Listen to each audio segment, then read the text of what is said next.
এমন সাহসী সিংহী খুব কমই দেখা যায়। দুই ভয়ঙ্কর পুরুষ সিংহকে সামনে দেখেও সে পালিয়ে যায়নি, বরং নিজের সন্তানদের বাঁচানোর জন্য মৃত্যুর সামনে গিয়ে দাঁড়িয়েছিল। মায়ালি শেষবারের মতো নিজের শাবকদের দিকে তাকালো, তারপর কোনো ভয় ছাড়াই সরাসরি পুরুষ সিংহগুলোর দিকে দৌড়ে গেল। মায়ালি বড় সিংহটিকে আটকে রাখলো, আর তার বোন মাভাজা অন্য সিংহটিকে থামিয়ে দিল। ছোট শাবকগুলো বারবার পিছনে ফেলে নিজেদের মায়েদের দিকে তাকাচ্ছিল, কিন্তু তারা কিছুই করতে পারছিল না। তারা বুঝে গিয়েছিল এবার সামনে পথটা তাদের একাই পাড়ি দিতে হবে। হয়তো এটাই ছিল শেষবার যখন দুই বোন নিজেদের জীবন বাজি রেখে সন্তানদের রক্ষা করছিল। 2 মাস আগে দুই অনুপ্রবেশকারী পুরুষ সিংহ মায়ালির দলের রাজা সিংহ শান বার্গকে হারিয়ে পুরো দলে দখল নিয়েছিল। মায়ালি জানত এখন তার সন্তানদের জীবন বিপদের মধ্যে, তাই সে একাই নিজের 8টি শাবককে নিয়ে দল ছেড়ে চলে যায়। এরপর প্রতিটি দিন তার জন্য এক একটা যুদ্ধ হয়ে দাঁড়ায়। সন্তানদের বাঁচিয়ে রাখতে তাকে একাই শিকার করতে হতো, কিন্তু একদিন শিকার করার সময় একটি ধারালো ডাল তার পেট ভয়ঙ্করভাবে ছেড়ে দেয়। কোনো মতে আহত অবস্থায় সে ফিরে আসে, তারপর মাটিতে লুটিয়ে কষ্টে ছটফট করতে থাকে। সেই সময় শুধু তার একটি মেয়ে মায়ের পাশে বসেছিল, বাকি শাবকগুলো শুধু তাকিয়েছিল, যেন তাদের কোনো অনুভূতিই নেই। কিছু শাবক তো তাকে ছেড়েও চলে যায়, কারণ আহত মা আর তাদের জন্য খাবার এনে দিতে পারবে না। অন্ধকার রাতে একা পড়ে মায়ালি যন্ত্রণায় গর্জন করতে থাকে। ঠিক তখনই দূর থেকে শিকারের শব্দ ভেসে আসে। ওটা ছিল তার বোন মাভাজা। শাবকদের গন্ধ অনুসরণ করে সে সেখানে পৌঁছেছিল, আর সঙ্গে করে নিয়ে এসেছিল বড় একটি শিকার। অনেকদিন পর প্রথমবারের মতো মায়ালি অন্য কারো ধরা শিকারের মাংস খেল। তার অবস্থা এতটাই খারাপ ছিল যে সে নিজে শিকারও করতে পারছিল না। সেই মুহূর্তে মাভাজাই ছিল তার শেষ আশা। ধীরে ধীরে পুরো দলের দায়িত্ব নিজের কাঁধে তুলে নেয় মাভাজা। সে শাবকদের খাওয়াতো, আবার আহত বোনেরও যত্ন নিত। সময় কেটে যেতে লাগলো, মায়ালির ক্ষত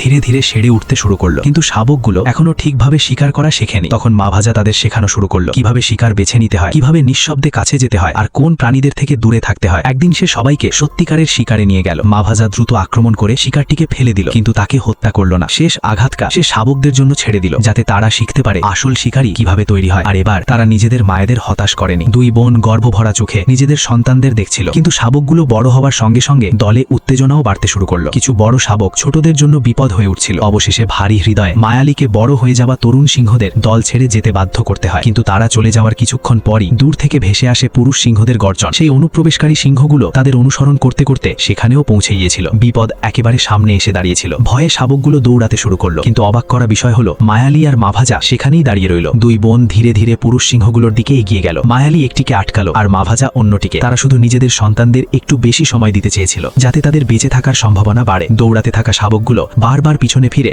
নিজেদের মায়েদের দিকে তাকাচ্ছিল, কিন্তু এখন তারা আর কিছুই করতে পারত না। অবশেষে তাদের সেই ভূমি ছেড়ে চলে যেতে হলো। এবার থেকে নিজেদের জীবন তাদের নিজেদেরই গড়তে হবে। মায়ালি আর মাভাজা সেখানেই থেকে গেল। পরে তারা আবার পুরনো দলে ফিরে আসে। নতুন পুরুষ সিংহদের সঙ্গে সমঝোতা করে তারা আবার দলের রক্ষক হয়ে ওঠে। দুই বোন দূরের দিগন্তের দিকে তাকিয়ে রইল, সেই দিকেই যেদিকে তাদের সন্তানদের শেষবার যেতে দেখা গিয়েছিল। মায়ালি নিজের 8টি সন্তানকে মৃত্যু, ক্ষুধা আর জঙ্গলের অসংখ্য বিপদ থেকে রক্ষা করে বড় করেছে। সে প্রমাণ করে দিয়েছে মা শুধু জন্মই দেয় না, প্রয়োজনে নিজের জীবন দিয়েও